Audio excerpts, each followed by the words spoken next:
menjelaskan tentang hewan dan lingkungan. Nah, di sini saya akan menjelaskan tentang hewan dan teman saya akan menjelaskan tentang lingkungan. Oke, saya akan menjelaskan tentang hewan.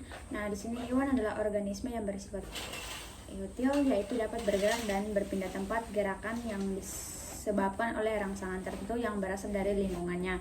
Yang pertama, individu diartikan sebagai makhluk hidup tunggal yang tidak dapat dibagi lagi, atau individu adalah suatu satuan struktur yang membangun suatu kehidupan dalam bentuk makhluk hidup. Nah, yang kedua, populasi kumpulan makhluk hidup sejenis yang menempati suatu daerah pada waktu tertentu.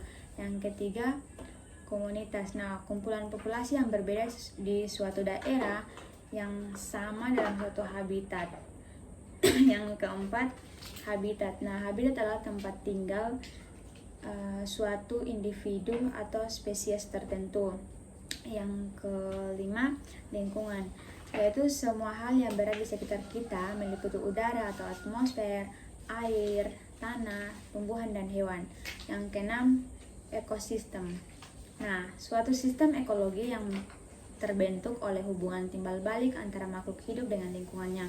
Ekosistem bisa dikatakan juga suatu tatanan kesatuan secara utuh dan menyeluruh antara segenap unsur lingkungan hidup yang saling mempengaruhi, yang di dalamnya terdapat interaksi antara faktor biotik dan abiotik.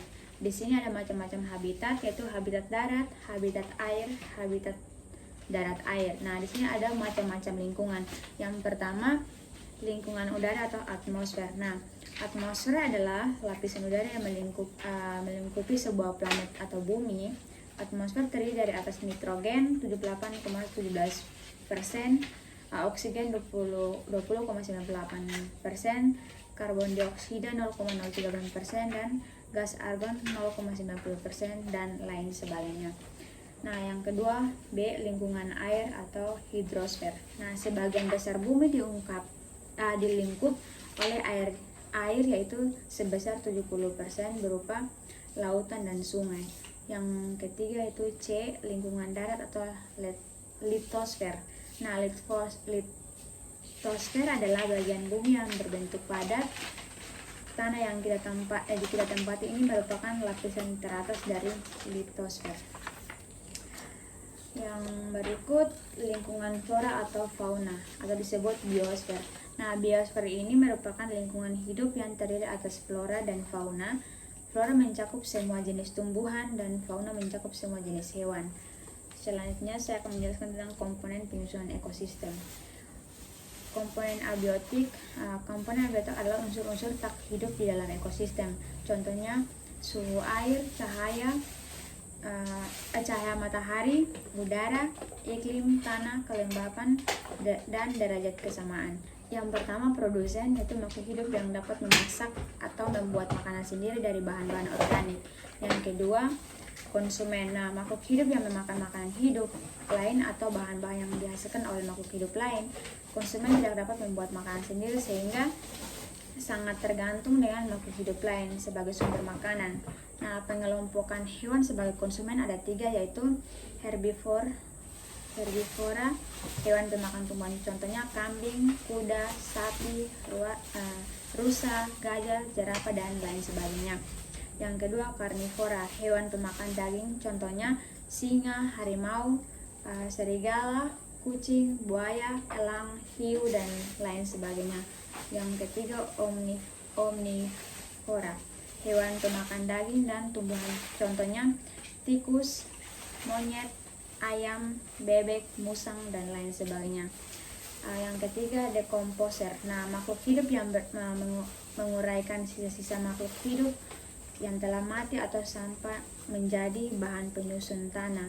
Yang keempat, detrivor, makhluk hidup yang memakan serpihan remukan atau fragmen kecil atau sisa-sisa hancuran hewan yang sudah mati.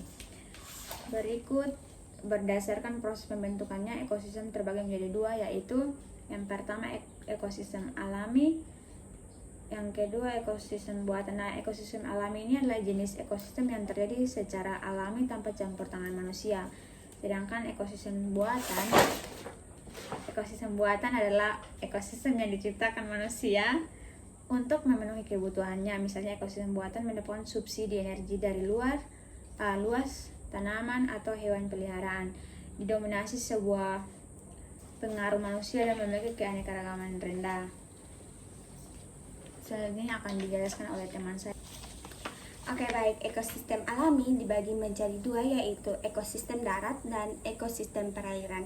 Ekosistem darat adalah ekosistem yang lingkungan fisiknya berupa daratan.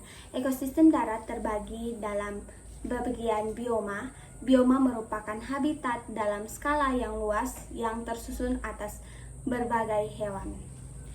Yang kedua, ekosistem perairan. Ekosistem perairan merupakan ekosistem yang lingkungan luarnya didominasi oleh air sebagai tempat hidup berbagai organisme air. Nah, ekosistem air tawar, ciri-ciri ekosistem air tawar ada A. Suhu tidak mencolok. B. Penetraan cahaya kurang. C. Terpengaruh oleh iklim dan cuaca. Ekosistem air tawar digolongkan menjadi air tenang dan air mengalir. Danau dan rawa termasuk ekosistem air tenang, sedangkan sungai termasuk dalam ekosistem air mengalir. D. Danau. Danau merupakan cengkungan air besar penampungan air baik air hujan maupun air sungai. Yang kedua, ekosistem air laut. Ciri-ciri ekosistem air laut terbagi menjadi A. Kadar garam perairan yang sangat tinggi. B. Cuaca iklim tidak terlalu mempengaruhi ekosistem. C. Suhu permukaan lebih tinggi daripada suhu yang dikehendaki. D. Terdapat kehidupan di semua pedalaman. Ekosistem air laut dibedakan menjadi dua, yaitu ekosistem air laut dalam.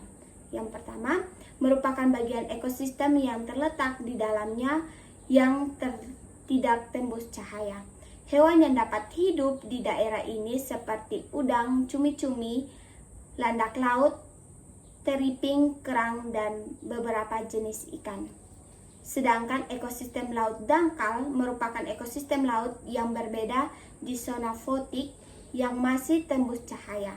Ekosistem ini terbagi menjadi dua daerah, yaitu yang pertama, terumbu karang merupakan salah satu ekosistem paling indah di dunia.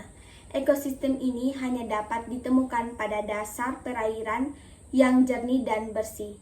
Hewan yang mempengaruhi ekosistem ini seperti ikan kerapu, ikan barong, ikan ekor kuning.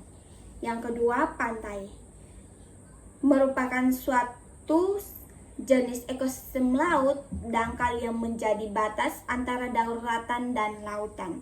Ekosistem ini dipengaruhi oleh hewan seperti kepiting, binatang laut, karang, ikan-ikan kecil, dan burung-burung pantai.